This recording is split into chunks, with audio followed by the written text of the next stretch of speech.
মানে জিনিস আমি এক্সপোজ করতে চলেছি আজকে। প্রোডাক্ট অর্ডার করি বাইরের দেশ থেকে, মানে জার্মানি থেকে। তো এই পার্সেলটাকে আমি এখন আনবক্স করে দেখাবো তোমাদের সামনে। তো আমি এখন এটাকে আনবক্স করছি। হ্যালো সব guys, this is dear Suman Raj, welcome my channel, welcome to another video. তো আজকে বেসিক্যালি আমি কোনো ব্লগ নিয়ে কিছু বানাতে চাইছি না, আমার লাইফস্টাইল নিয়ে কিছু বানাতে চাইছি না।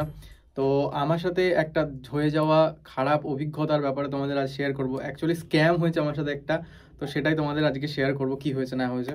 তো ব্যাপারটা খুলে বলি, পুরো ভিডিওটা দেখো, ঠিক আছে? প্রচুর মানে জিনিস আমি এক্সপোজ করতে চলেছি আজকে, ঠিক আছে? একটা জিনিসের ব্যাপার আমার সাথে হয়েছে বলে আমি বুঝতে পারছি ব্যাপারটা। তো আমি ডিসেম্বরের 26 তারিখে একটা প্রোডাক্ট অর্ডার করি বাইরের দেশ থেকে, মানে জার্মানি থেকে।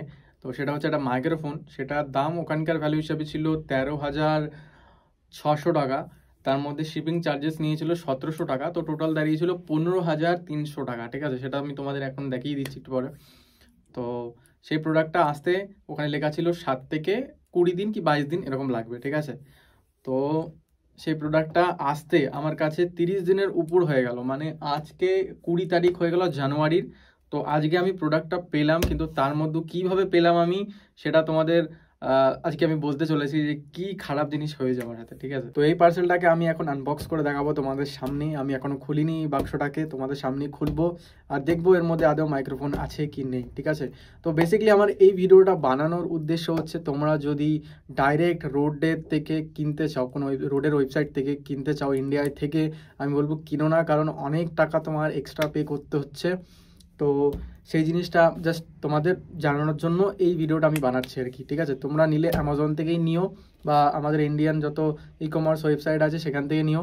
ডাইরেক্ট ওখান থেকে নিতে যেও না, অফিসিয়াল থেকে নিলে অনেক টাকা ঘাটতি যেতে পারে তোমার, ঠিক আছে? তো চলো বেশি কথা না বলে আনবক্স করি। তো আমি এখন এটাকে আনবক্স করছি। খুলছে হতো না, 1 মিনিট।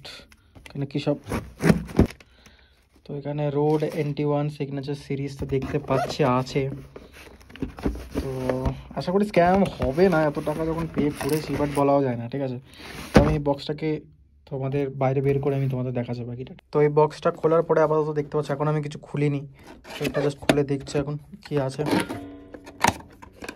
আচ্ছা, ওখানে রোডের যে ফিল্টারটা হয় সেটা আছে এখানে, সব আস্তে আস্তে বের করতে হবে। এটা বের করে নিই। এটার মধ্যে কি মাইক আছে কিনা আমি জানি না, আশা করি আছে এটার মধ্যে। তো রোডের অনেক অ্যাক্সেসরিজ আছে এর মধ্যে, এগুলো সব আমরা আস্তে আস্তে দেখবো। এখানে দেখতে পাচ্ছ রোড NT1 সিগনেচার সিরিজের মাইকটা আমার হাতে এখন দেখতে পাচ্ছ তোমরা। এখন এটা আদৌ চলবে কি না তারও গ্যারান্টি নেই। তো দেখি, মাইকটা তো পেয়েছি, এখন দেখি তারবারগুলো ঠিকঠাক দিয়েছে কিনা। তো এই বক্সগুলোতে আর তেমন কিছু নেই আশা করি। এই বক্সটার মধ্যে কিছু একটা আছে, সব দেখাচ্ছি তোমাদের খুলে আস্তে আস্তে। ফাইনালি এত কিছু বক্স আমি আনবক্স করে পেয়েছি তোমার এই কটা প্রোডাক্ট। তো এই কটাই দেওয়ারই কথা। মাইক আছে, XLR কেবিল আছে, ফিল্টার আছে, আর এটা আছে যেখানে মাইকটা আমি প্লেস করবো। এটাকে কী বলে আমি জানি না, কার্ডিও কিছু একটা আই থিঙ্ক বলে মেবি। তো এটা বেশ ওয়েট আছে, আর পয়সা দিয়ে কিনেছি, ওয়েট তো থাকারই কথা। তো দেখা যাক, এগুলোকে প্লেস করবো আমি ঠিক জায়গা মতন, তারপর তোমাদের দেখাচ্ছি এটা আদৌ চলে কি না, ঠিক আছে? আমার মাইক্রোফোন সেটআপ রেডি। তো XLR কেবিলটা সিধা চলে গেছে আমার অডিও ইন্টারফেসে, আর এখানে এফএসিডি সেটআপও করে নিয়েছি। তো আমি এখান থেকে রেকর্ডিং সেকশনটাকে অন করে নিই, আর তোমাদের এর রেকর্ডিংয়ের কোয়ালিটি, মানে এই মাইক্রোফোনের কোয়ালিটি তোমাদের শোনাবো আমি। তো এখন তোমরা যে কোয়ালিটি শুনতে পাচ্ছ সেটা হচ্ছে এই রোড NT1 সিগনেচার সিরিজ মাইকের। তো আশা করি এর অডিও কোয়ালিটি তোমাদের অনেক পছন্দ হবে, আর হবে নাই বা কেন ভাই, অনেক টাকা ফালতু দিয়ে আমি এই মাইকটাকে কিনেছি। আর এই মাইকটা অনেক প্রডিউসার, অনেক সিঙ্গারেরই পছন্দের, মানে একদম মনের ভেতরে থাকে এই মাইকটা, রোড NT1। তো সেই মাইকটা দেখতে পাচ্ছ আমি ফাইনালি কিনে ফেলেছি।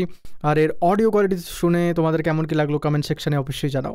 তো এবার তোমরা ভাবছো এখানে স্ক্যামটা কোথায় কি হলো। এবার বড় স্ক্যামটা আমি এখনো বলিনি। বড় স্ক্যামটা কি হয়েছে, আজকে যখন পার্সেলটা এসছে আমার কাছে, সেটা আমার পোস্ট অফিসে গিয়ে কালেক্ট করতে হয়েছে। তো সেখানে সব থেকে বড় স্ক্যাম হলো কাস্টম চার্জ, ঠিক আছে? যেটা এখন ইনক্লুড করাই নেই। আমি জাস্ট নর্মালি ভেবেছিলাম শিপিং চার্জেস নিয়ে নিয়েছে, মানে ওখানেই যাই হোক আমাকে ডেলিভার করে দেবে ওই টাকার মধ্যে, 15,700 টাকা কি যাই হোক হবে হয়তো, যেটা অর্ডার করেছিলাম ওই টাকার মধ্যে হয়তো ডেলিভার করে দেবে। এবার আমি ভেবেছি কাস্টম চার্জ কত কি হতে পারে, ঠিক আছে? যদি বাই চান্সও নেয় 1000 টাকায়, খুব জোর হলে নিল। কিন্তু এখানে সবথেকে বড় স্ক্যাম হচ্ছে, আমার থেকে নিয়েছে 6,928 টাকা। এখানে আমি পোস্ট অফিসের কোনো কিছু বলছি না, ওরা ওদের কাজ করেছে, আর কাস্টম দিতে হয়েছে। মানে আমি বলতে চাইছি যেইখান থেকে আমি অর্ডার করেছিলাম বা যেই কোম্পানির থ্রু এসেছিলো delivery.com, বাইরের কোম্পানি আর কি, তো সেটার ব্যাপারে আমি বলতে চাই। এখানে কোথাও আমি দেখিনি, লেখা নেই যে কাস্টম চার্জেস এত কিছু দিতে হবে বা কিছু। ওখানে সিম্পলি লেখা ছিল যে প্রোডাক্ট যদি ভেঙে যায় বা কিছু হয় তার ব্যাপারে সেই কোম্পানি কোনো দায়ী থাকবে না, সেই জিনিসগুলো আমি পড়ে নিয়েছিলাম। কিন্তু এখানে যে কাস্টমের এত কিছু চার্জ হতে পারে সেটা আমার জানা ছিল না।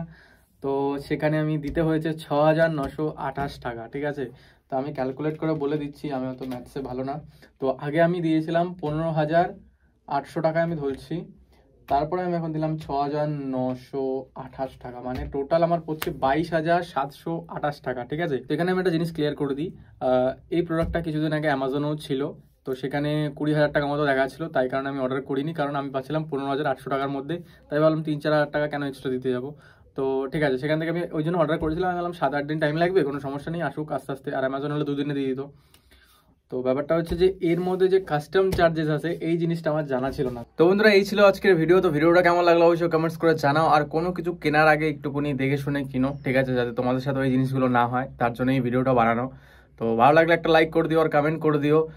আর নতুন নতুন আরও গান আসছে আমার মেন চ্যানেলে, তো ওখানে চোখ রাখো। তো দেখা হচ্ছে নতুন এক ভিডিও নিয়ে, ততক্ষণের জন্য বাই।